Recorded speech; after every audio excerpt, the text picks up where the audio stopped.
My name's David Dixon. I'm a photographer who's used photography to recover and maintain my mental health. When I told my story, others started to tell me theirs, and I went out to meet them.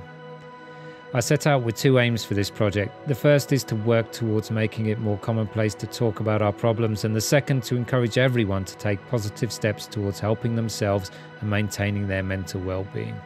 It's been an incredible journey, and I've met some truly inspiring people, and now I'm sharing their stories with you.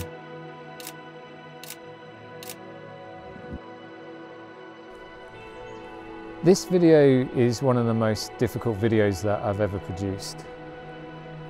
And in fact, the whole series of videos has been harder to make than I thought it would be. And the reason why it's taken me so long to publish them after having recorded them all last autumn is that at times I've felt it difficult to relive these stories and experiences with these people again and again whilst editing, without some of my own feelings from the past bubbling up. But this video has been especially difficult, and mainly because of the subject matter, and I thought I'd better put a warning at the front of this video just to let others know that within it is a discussion about suicide and grief, and if you think that that's going to affect you in any way, then you might decide not to watch it. But like with all these other videos, the messages contained within are really valuable, and they can go on to help somebody someday, and so I urge you to watch to the end, because ultimately the message is that getting out and being active and doing something creative is a great way of supporting your mental health, and especially at a time when you need to make sense of the world again, like when you're going through a grieving process. Now, losing someone that you love and grief is a fact of life, of course, and unavoidable.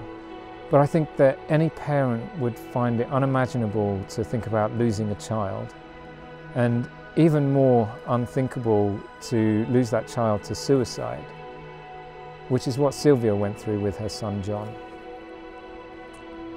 So John had suffered depression for a lot of his life since he was a teenager. And after several attempts, he ended his life on the 2nd of January 2018. This is Sylvia and John's story.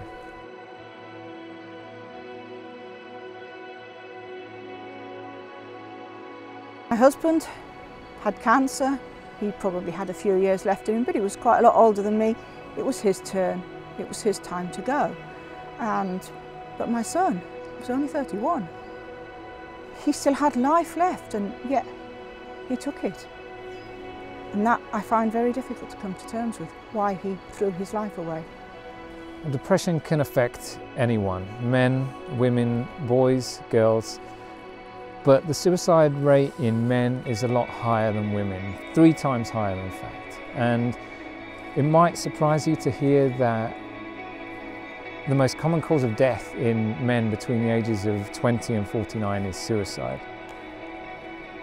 Now, there's many things that can contribute to depression, and circumstance and appearance isn't always one of them. In fact, some people who have seemingly good, happy and successful lives on the outside can be affected by depression just as much as anybody else. And so despite what you see on the outside, you don't always know what's going on the inside, as often was the case with John. He appeared to be normal a lot of the time, and you couldn't always tell when he was ill. It was just there underneath. On the surface, bubbly, bright, full of fun, silly. He'd be the one that would walk into the room with a courgette sticking out of his fly. He'd do stupid stuff, he'd do outrageous stuff. He'd life and soul. He did magic tricks as well. He loved to entertain. But I think he was like one of these, a clown, where you hide your sadness behind your bright side. So on the surface, but very, very caring. He would go out of his way to do things for people. Very well loved, very well liked. But to go out on a night, no, he was quite happy to stay in, preferred to stay in. But life and soul when he was out with his friends. Very good at hiding it. He knew I'd be watching for it. He knew I'd be watching his non-verbal behaviours and things like that, and cottoning on to things he said, but he was still able to hide it. Still came as a shock. I can talk about the facts and what happened as if it was a fact. But if it's about me and how I feel, then I get upset. I find that difficult, but I like to talk about John. I like to talk about how he was. I loved him. I like to talk about his life. I like to talk about he meant a lot to me, you know, and everybody around us, his whole family. But I find it very difficult to talk about myself because, well, I don't want to start crying in front of everybody. And as soon as I start talking about my own feelings, then yeah, I'm sad. Of course I am. When I take the camera out, and the camera's sort of round my neck or in my hand or whatever, I feel I've walked into somehow a different space, and that I see things in a different way. I start to see things as photographs. I start to see the little things. I start to see the beauty around me. And when I start to do that, I also stop thinking so much about how sad I feel, or that I wish this would happen, or I wish I knew what happened to my son, and you know where he is now, and things like that. I stop thinking so much about that sort of thing, and I start to see the things around me and become part of the world around me. And then I look at the details, and especially details and light, and I see them, and it's somehow I become a part of it. Everybody needs some sort of creative outlet. I think you should all be doing something, whether it's music, whether it's drawing, whether it's just running or going out, just being and doing things, because I think we all need that. Just part of us, part of our body or soul or whatever needs that. It's like food. I think if you don't, then you'll find that there's something missing from your life, or you feel there's something missing from your life if you're not actually creating something.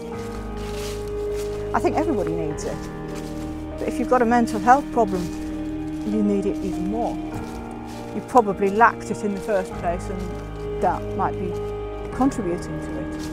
I think sometimes you go out and you're wandering about, and then you see a ribbon of mist or something like that, or a sunbeam shining through a cloud, or a rainbow appears, and you find yourself smiling, and you find yourself suddenly filled up with, I don't know, something. It's a feeling of well-being, a feeling of love and comfort and fulfilment. Is it Wordsworth? What is this world if full of care you have no time to stand and stare? And I think of that quite a lot. There's two stories to tell here, of course. Firstly, that of John's, how somebody who was seemingly so bubbly and so happy and fulfilled was suffering so much so that he decided to take his own life. And it really makes you think that anyone you meet, no matter how they're behaving, could be going through something similar, and we just don't know it. And we all mask our feelings sometimes, of course, for whatever reasons we have. But it's quite an important message just to watch out for that.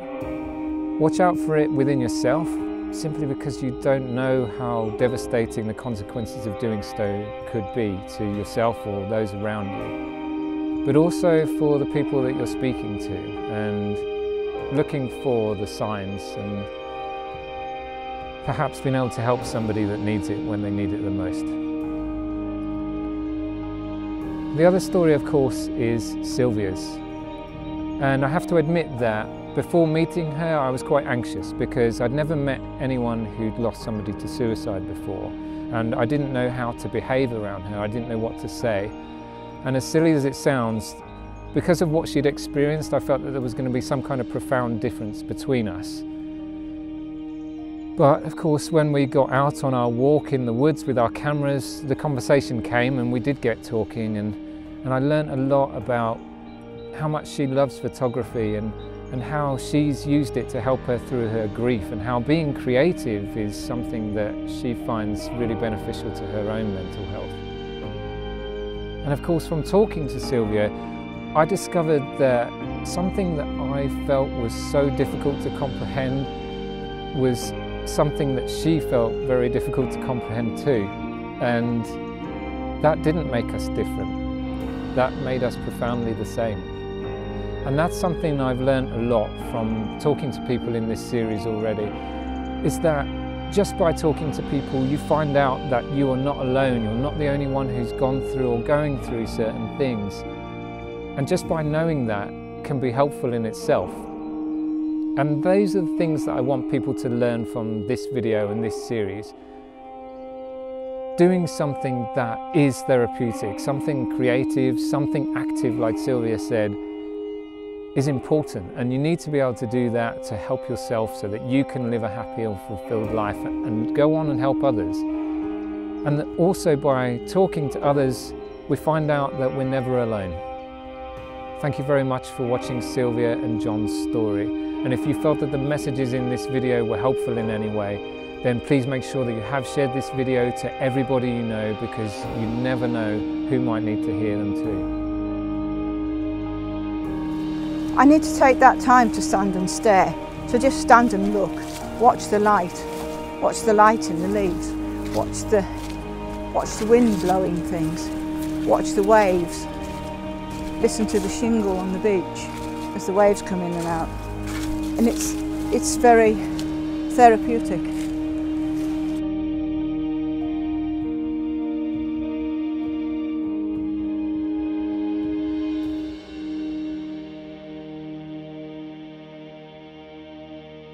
If you feel like anything in this video has affected you in any way, there's a list of resources in the description below. And remember to look after yourself, talk about your problems, and do the things that you know make you feel good. Thanks for watching.